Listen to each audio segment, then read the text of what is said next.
C'est toujours le plus difficile de clôturer une journée aussi dense parce qu'on a entendu tellement de choses qu'on aurait envie de parler de tout et puis finalement on ne va pas refaire le débat. Donc il faut savoir rester concis et voir les messages clés. J'espère que vous avez apprécié comme moi cette journée et je suis vraiment heureuse d'avoir pu constater déjà la présence des représentants du ministère de la Santé, de la Direction générale de l'offre de soins, qui sont venus nombreux, qui sont venus toute la journée, ce qui témoigne de l'intérêt des travaux que nous menons pour eux et surtout des enjeux que nous avons qui seront apportés avec eux. Donc là, je les remercie de leur présence. Et je suis ravie aussi de voir Monsieur Jacques Richard et Monsieur Gilles Bardou, nos conseillers d'État, qui sont présents et qui nous accompagnent au quotidien dans nos missions avec souvent toutes les difficultés que nous leur retournons. Merci encore de votre présence et de votre soutien permanent. Les nombreux médecins ici présents, y compris dans la salle, montrent que les évolutions nécessaires de notre système de santé sont des sujets que nous partageons tous. Il y avait des représentants des infirmiers, j'ai vu d'autres professionnels, et je me dis qu'en effet, nous ne pouvons plus raisonner en silo par profession, mais que l'interprofessionnalité doit vraiment guider nos travaux. Et c'est quelque chose que j'avais déjà proposé lors des rendez-vous que nous avions eus pour la campagne présidentielle, quand nous étions allés voir les candidats à l'époque, où j'avais émis le souhait que nous soyons reçus, pas profession par profession, mais en pluriprofessionnel, les ordres de santé. Pourquoi les ordres ? Ce n'est pas enlever la qualité, bien sûr, du travail des syndicats, mais c'est de dire que dans la mesure où nous avons le sujet qui nous anime, c'est la protection des patients, la qualité des soins, c'était intéressant de discuter avec les autres ordres pour faire des propositions constructives tous ensemble. Parce qu'on voit qu'il y a beaucoup d'antagonisme ou beaucoup de freins de tous les côtés, du côté des patients, on l'a vu, du côté des professionnels et du côté des autres acteurs de santé. Et je pense qu'en se mettant autour de la table, ce sera beaucoup plus facile de faire avancer les choses. Quelle est l'ambition de l'ordre finalement ? C'est uniquement de permettre aux patients une meilleure offre de soins. On a offert aux patients déjà depuis longtemps maintenant une place différente. Et il est acquis pour tout le monde qu'il doit prendre part à la décision thérapeutique. C'est vraiment beaucoup ressorti de la dernière table ronde d'ailleurs. Et c'est vrai qu'en laissant le patient acteur et choisir ce qui est bon pour lui, avec évidemment les professionnels de santé autour de lui, on voit qu'ils sont prêts à changer. Je suis très confiante quand j'entends ce qu'a dit Rémi Rémondière tout à l'heure et qui nous a dit qu'en effet, en 1946, eh bien, c'était une nouvelle profession qui se créait, il y avait de nouveaux acteurs dans le paysage de santé et qu'en effet, les patients ont eu du mal peut-être à s'approprier le mot, qui est un petit peu complexe. Et d'ailleurs, tout le monde dit mon kiné maintenant, c'est beaucoup plus simple. Mais en tout cas, ils ont très bien compris quelle était cette nouvelle profession et très vite, ils se sont adaptés. Donc moi, j'ai confiance dans la capacité d'adaptation des patients parce qu'au quotidien, nous le vivons tous dans nos cabinets, dans nos établissements. Une autre ambition de l'ordre, et là, on vient de le voir avec le travail sur la vaccination qu'on a voulu mener avec François Sarkozy, c'est d'inciter les kinésithérapeutes à s'engager vers la prévention. Donc, quand on pense à prévention, on pense aux autres chapitres de prévention, évidemment, mais les kinésithérapeutes, on l'a encore dit tout à l'heure, ne sont vraiment pas encore tous conscients du rôle majeur qu'ils peuvent avoir à ce niveau-là. Donc l'ordre aussi doit les accompagner pour aller vers ce secteur. Et c'est vraiment un champ immense à défricher que les décisions politiques récentes que je salue, d'ailleurs que nous saluons tous, vont pouvoir nous aider à investir. Maintenant, soyons concrets.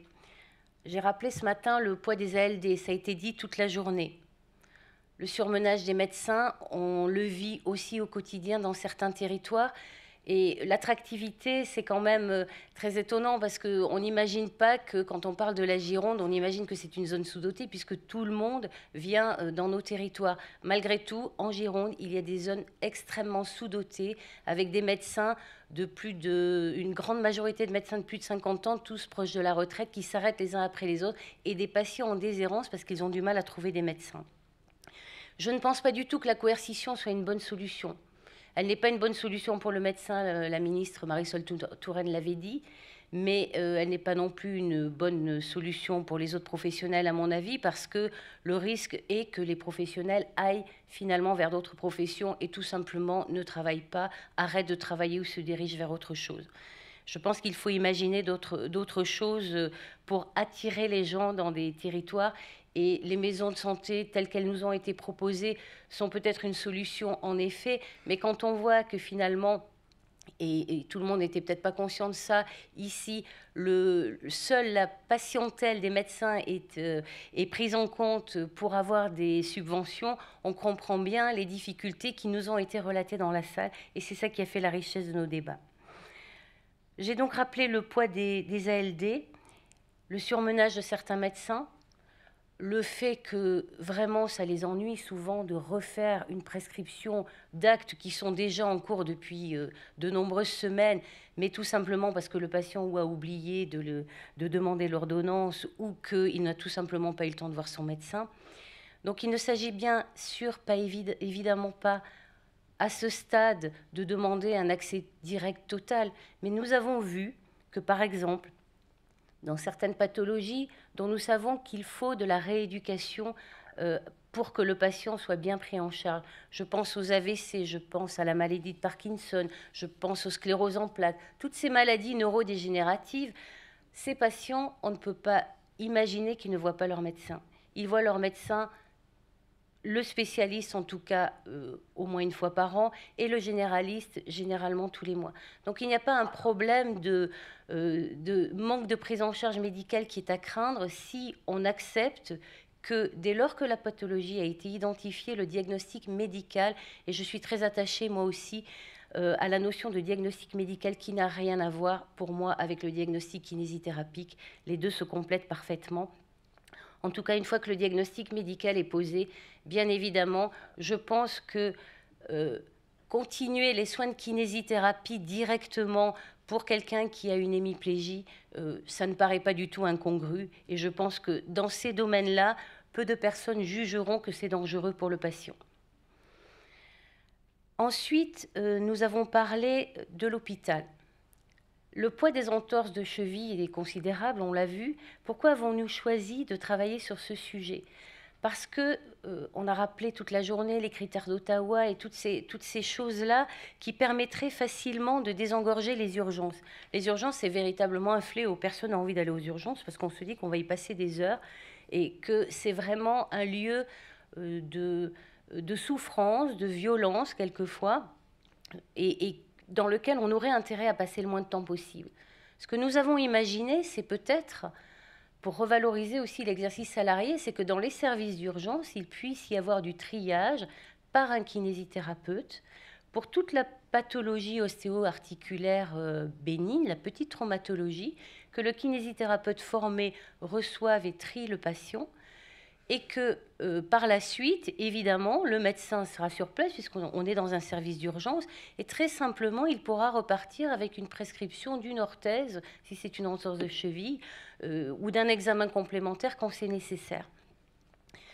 Ça peut s'imaginer avec des kinésithérapeutes mieux formés, et on a vu que c'était le cas, et certainement mieux rémunérés à l'hôpital. Ce que nous pensons aussi, et c'est ce que l'Ordre dit depuis très longtemps, c'est qu'il y a certainement une place dans le paysage de santé. Alors là, c'est encore une innovation que nous portons depuis de nombreuses années déjà. C'est d'imaginer un hôpital où il y ait moins de kinésithérapeutes, mais ça, c'est déjà le cas à notre corps défendant. Mieux rémunérés, on pourrait le faire. On a perdu tellement de postes que je ne vois pas ce qui pourrait s'opposer à une rémunération décente, qui soit sur des tâches beaucoup plus spécialisées peut-être, et d'autoriser la place de techniciens en physiothérapie, qui aurait un rôle sur des actes à moindre, je ne vais pas dire valeur ajoutée, ce n'est pas du tout le cas, mais c'est ce que nous disait Jacques Vaillant quand il s'agit de faire marcher des patients dans les couloirs ou d'installer un arthromoteur. Il y a certains actes qui seraient facilement possibles de déléguer à une autre profession et d'imaginer que le kinésithérapeute puisse, à l'hôpital, communiquer avec le kinésithérapeute en ville sur un vrai bilan de sortie qu'il n'a pas toujours le temps de faire, sur une orientation possible et préférentielle, et que ce soit un référent aussi pour le kinésithérapeute en ville qui est confronté à des difficultés dans la rééducation et qui aurait alors un interlocuteur. Ça, ce sujet-là, nous l'avons à peine esquissé, mais je pense que c'est aussi une réponse à la désertification hospitalière qui ne résoudra pas tout. Et je pense qu'on a déjà ces aides kinésithérapeutes, comme on les appelle dans certains services, puisque nous avons vu des contrats qui ne sont pas du tout formés, qui sont parfois des aides-soignants, qui sont parfois des éducateurs sportifs, qui sont parfois même des ostéopathes non professionnels de santé qu'on a recrutés sur des postes de kinésithérapeutes. Donc c'est ce que nous appelons de nos voeux. Nous sommes dans une dynamique très positive et j'en suis ravie et vous le verrez dans les minutes qui suivent, je pense, puisque nous avons des projets très importants pour la profession. Je ne peux que me réjouir de voir les annonces qui ont été faites conjointement par nos deux ministres, Agnès Buzyn et Frédérique Vidal, parce que je sens une dynamique qui va faire évoluer encore la kinésithérapie encore plus. C'était vraiment extraordinaire de voir Annabelle Couillandre ici, les étudiants nous expliquer l'enthousiasme avec lequel ils vivaient cette nouvelle formation que nous avons tous portée avec les organisations syndicales et toute la profession en 2015. Qui a finalement abouti en 2015. Et là, on voit que, ça y est, Frédéric Srour disait qu'il y avait plusieurs fusées à l'étage, la nouvelle définition, qu'il y a cette formation et bientôt cette recherche en kinésithérapie, mais pas seulement en kinésithérapie, en sciences de la rééducation, mais pas seulement en sciences de la rééducation, qui va être offerte aux kinésithérapeutes. Donc, on est dans une dynamique extrêmement porteuse, qui va bénéficier aux patients, parce que ça, c'est notre sujet, bien évidemment. Donc, l'ordre sera là pour accompagner ces changements. Nous serons force de proposition, comme nous l'avons toujours été. Nous avons vu beaucoup de frilosité, ça a été dit, ça a été rappelé, ça a été entendu. Il y a eu souvent des échanges assez vifs, mais c'était nécessaire, à mon sens. J'ai l'impression qu'on est frileux, on empile des briques et on n'ose pas dire les choses en disant, ben oui, finalement, pourquoi pas l'accès direct pour les kinésithérapeutes sous condition. Commençons par ces ALD dont je parlais, commençons par l'entorse de cheville, allons, osons. Essayons, qu'est-ce que nous risquons? Je suis positive parce que j'ai vu Olivier Véran qui nous a dit qu'il était tout à fait favorable à ces expérimentations. Ça a été entendu par les représentants du ministère de la Santé ici présents et qui n'ont pas l'air d'y sembler défavorables. Donc je pense que c'est quelque chose qui est en route et qui ne s'arrêtera pas. En tout cas, pour ma part, j'ai toute l'énergie, et vous le savez, pour porter avec vous tous ces projets et je me réjouis vraiment du travail que nous faisons ensemble. Bonne soirée.